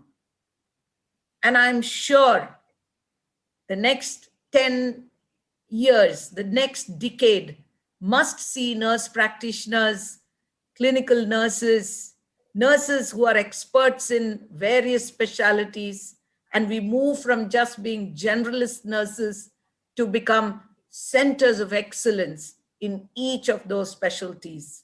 So the world awaits all those people who have higher degrees and higher graduation to come and amalgamate the learnings of the hospital and the teachings of our curriculum, and we produce better nurses right from the first year. Why should the first year nurse or the last year nurse only stick to a curriculum? It should be what happens on the bedside. And trust me, ladies and gentlemen, mind my words, when we moved, we make things happen. There are higher salaries waiting for you. There are better titles waiting for you. There are greater opportunities waiting for you. So don't live in those dark ages. Come and partner. That's my appeal. Thank you so much, Captain Usha Banerjee. I think that has motivated many people who are in dilemma to go to the clinicals or go for faculty positions. They will definitely be motivated to go in for the clinicals. Now we have another. Both. We need everyone.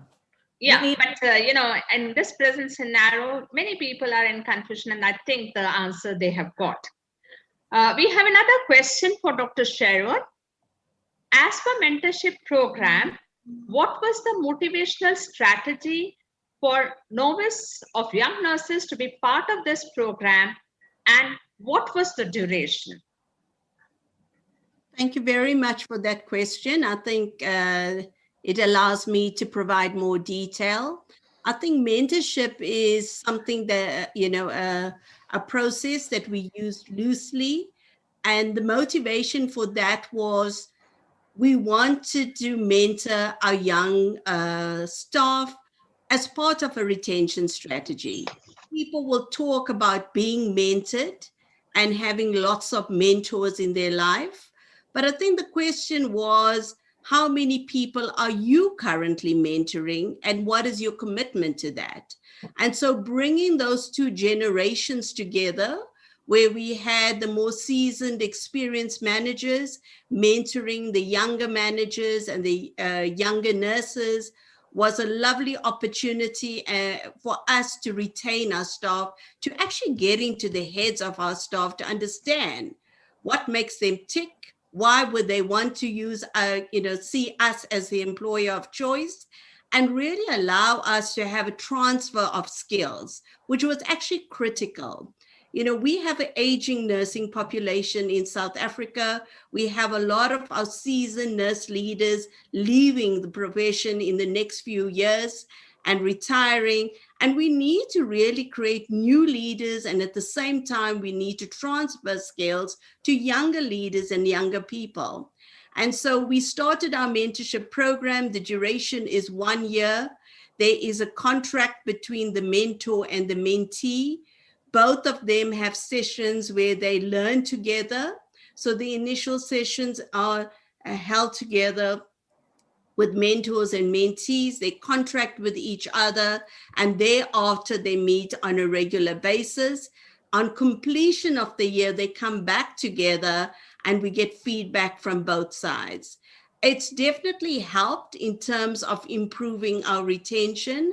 I think younger people feel very good that they are being acknowledged, they're being recognized. They also transfer their skills to the more seasoned people. We have seen in some of our latest projects where we've had to increase automation and digitization in our facilities, that we could always call on the younger people because they are the early adopters when it comes to introducing automation. And we could always call on them. And because these kind of programs helps to build a harmonious relationship between these two groups, You know, it's so much easier to take these younger people and make them project leads in critical projects where they can be seen as the leaders. You know, if you're thinking of an automation project, I would think that rather taking your most senior people, you take your younger people and you would see how they fly. Obviously, you need to guide them because sometimes they want a lot of speed in how they do things. You've got to teach them about patience, about learning, relearning, retraining. But I just think, you know, mentorship should not be taken lightly. It also helped us formalize mentorship in our group so that we actually talk about mentorship where, you know, managers actually have people that they are mentoring actively, they report on it. Otherwise, it's very loosely done. So, you know, contracting is important, the regular, you know, interaction is important, and the feedback. And, you know, it also helps us track the growth of these young people, you know, and for me, one of the things it's done is once again taken the noise out of the system, where one group is complaining about the next group. We are saying our responsibility is to transfer that skill before we leave, you know, because our time is short. And so how do we transfer that wisdom and the learnings and what really made things possible in your time to the next generation? Because yes, they're going to be a lot smarter than us. They're going to have all the devices, all the technology at their fingertips, but they need to know what happened in the past. Because if we don't know what happened in the past, we will repeat our mistakes. And in nursing, we have seen that. And we need to make sure that with each generation, we actually improve nursing. And how else can we do that if we don't share some of our learning? So I just think it's one of the best programs. I think as nurse leaders and executives, we should also all have a list of people we currently mentoring and how are they progressing and how are we tracking their progress, because that's the only way we're going to build a better profession. So I think for me, that is one of the nicest programs I've run together with some of the others, and it's given us a lot of besides giving us a lot of joy, it's also met some of our strategic imperatives. Thank you. It has been very interesting to hear, and I have still a lot of questions, but running short of time. Quickly, in 1 or 2 minutes, if Dr. Lydia could answer to the question, man, there is stress everywhere. How do you suggest that we are able to express and deal with the extended stress from our own superiors who are very close to us? Fine. And also asking about spiritual resilience. If it could be just in 1 or 2 minutes, you could answer.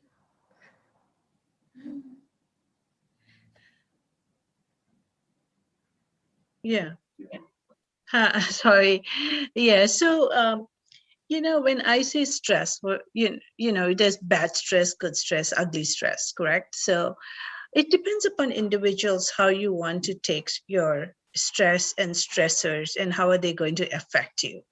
So when you are in the earlier career in nursing, I always find that stresses are heightened because of the unknown, because of the skill development, because of the knowledge acquisition, because of the, you know, the attitude towards what you want to do.